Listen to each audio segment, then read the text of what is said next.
नमस्कार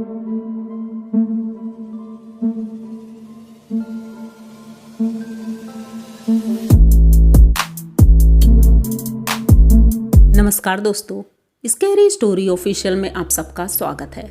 आज की कहानी की तरफ बढ़ने से पहले चैनल को सब्सक्राइब कर लीजिए और अगर कहानी अच्छी लगती है तो प्लीज़ लाइक एंड कमेंट करना मत भूलिएगा। तो देर नहीं करेंगे, आज हम कहानी की तरफ बढ़ेंगे। कहानी एक ऐसी डायन की है जो कि बहुत ही ज़्यादा खौफनाक है, पर वो पहले से ही खौफनाक नहीं थी और पहले से ही वो डायन नहीं थी। डायन वो कैसे बनी, ये बहुत बड़ा रहस्य है। एक लड़की थी, बहुत सुंदर सी, अपने गांव में रहती थी और सबकी बहुत लाडली थी क्योंकि बहुत ही ज़्यादा खूबसूरत थी। उसी तरह वो घर का काम भी बहुत खूबसूरती से करती थी। उसका नाम मैथिली था। मैथिली बहुत खुशमिजाज लड़की थी, अपने माँ बाप की इकलौती बेटी थी। माँ बाप भी बहुत खुश रहते थे क्योंकि वो सबको हंसाती रहती थी, हर वक्त सबको खुश रखने की कोशिश करती थी। धीरे धीरे वो बड़ी होने लगी। अब उसकी शादी का दिन आया तो उनके पिताजी ने एक दूसरे गांव में एक अच्छा लड़का देख करके उसकी शादी कर दी। लड़का बहुत अच्छा था, घर वाले भी उस वक्त ठीक ही ठाक थे, सब कुछ ठीक था। उसकी शादी हुए अभी लगभग 6 महीने हुए थे और वो खेतों में काम कर रहा था। तभी एक सांप ने उसे डस लिया और जिस वजह से उसकी मृत्यु हो गई। अब घर के सभी लोग इसका दोष मैथिली को दे रहे थे कि ये जब से आई है तब से घर में कुछ ठीक नहीं चल रहा है और अब देखो पति को भी खा गई, ये तो डायन है। गांव के लोग सब उल्टा सीधा बोलने लगे थे। मैथिली का रो रो कर बुरा हाल था।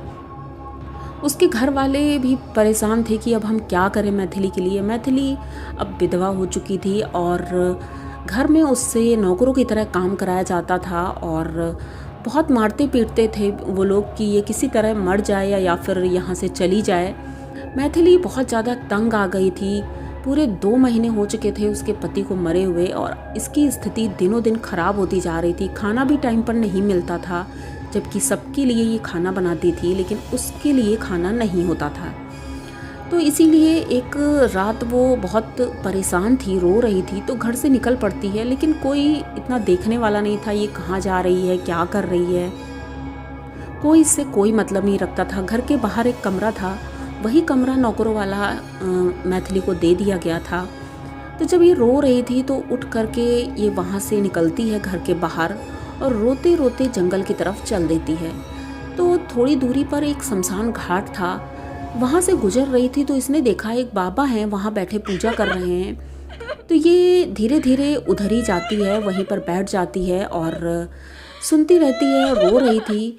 तभी वो बाबा की निगाह जब मैथिली के ऊपर पड़ी तो उन्होंने पूछा कि क्या बात है, तुम रो क्यों रही हो।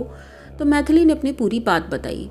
तो बाबा कहते हैं तुम परेशान मत हो, तुम क्या चाहती हो। तो वो पहले तो कुछ नहीं बोली क्योंकि दुखी थी इतना। धीरे धीरे मतलब समय गुजरता गया। मैथिली रोज़ वहाँ जाकर बैठती थी, उनकी पूजा विधि देखती थी। तो एक दिन वो बाबा से बोलती है, बाबा मैं भी सीखना चाहती हूँ ये सब। तो बाबा कहते हैं बेटा तुम्हें सीखने की क्या ज़रूरत है ये सारी चीज़ें। तो वो कहती है नहीं मुझे सीखना है। तो वो कहते हैं ठीक है अच्छा। तो वो उनके गुरु बन जाते हैं और मैथिली को वो सारी काली विद्या जो वो तंत्र विद्या करते थे उन्होंने सब कुछ मैथिली को सिखा दिया था। अब मैथिली ये सारी चीज़ें सीख तो गई थी लेकिन अब इसके लिए इसे एक ऐसा इंसान चाहिए था जिसके ऊपर ये प्रयोग करके देखे। इसने अपने घर से ही शुरुआत की, अपनी सास से।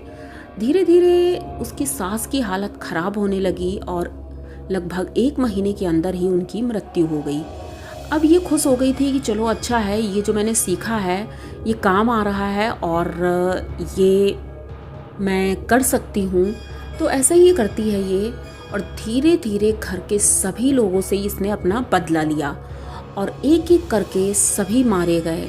अब बची थी छोटी नंद थी, वो बहुत अच्छी थी, बहुत प्यार करती थी, लेकिन ये सारी चीज़ें उसे पता चल गई थी कि भाभी तंत्र विद्या करती है और काला जादू करती है।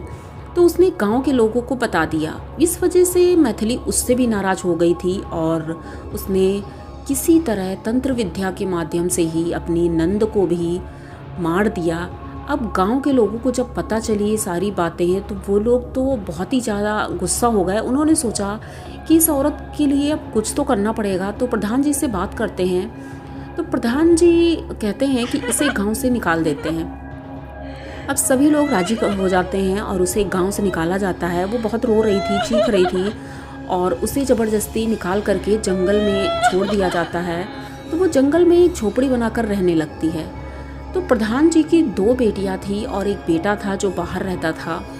तो अब ये उनसे अपना बदला लेना चाहती थी। सभी लोग सचेत थे कि कुछ ना कुछ तो ये करेगी ज़रूर। तो प्रधान जी ने कहा कि अरे ये कुछ नहीं कर पाएगी, ये तो अब जंगल में रहती है, हमारा क्या बिगाड़ लेगी। तो इनकी दोनों बेटियां बहुत अच्छी थी और बहुत सीधी थी, घर ही में रहती थी।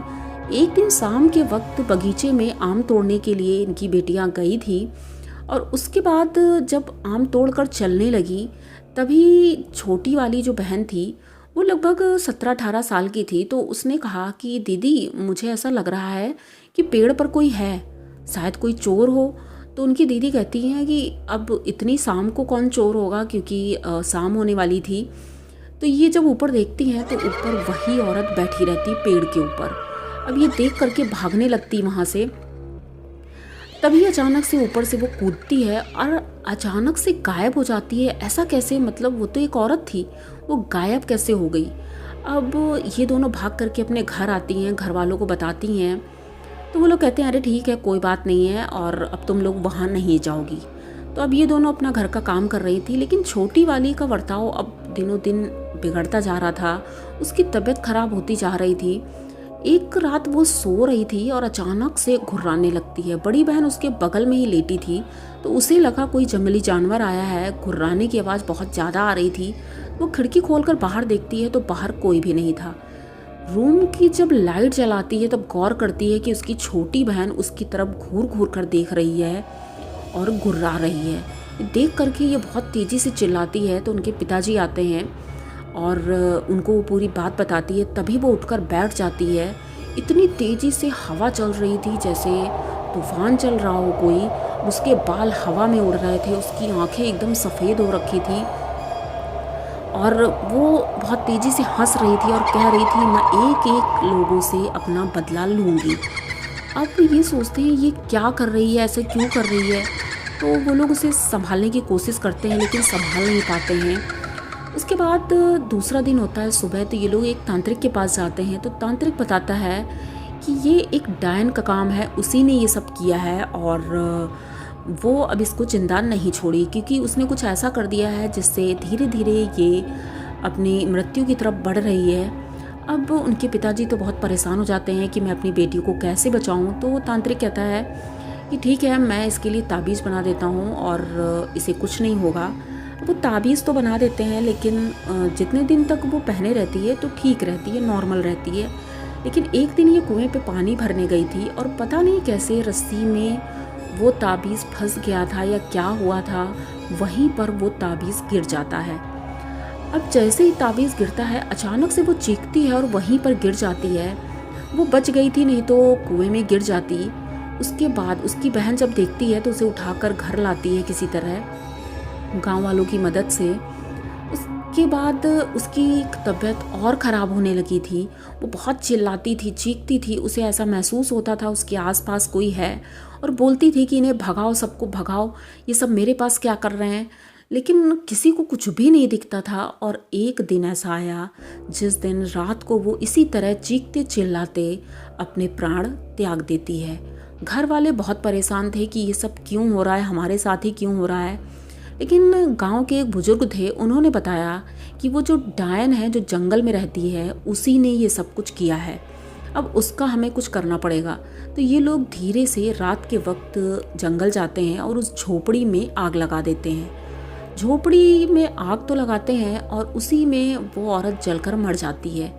उसके बाद से इस गांव में उस डायन का जो आत्मा थी वो पूरे गांव वालों को परेशान करती थी। गांव के लोग शाम के बाद घर से बाहर नहीं निकल पाते थे और सबको वो औरत दिखती थी और सब कहते थे कि वो हमें दिखती है और कहती है कि मैं सबसे अपना बदला लूँगी।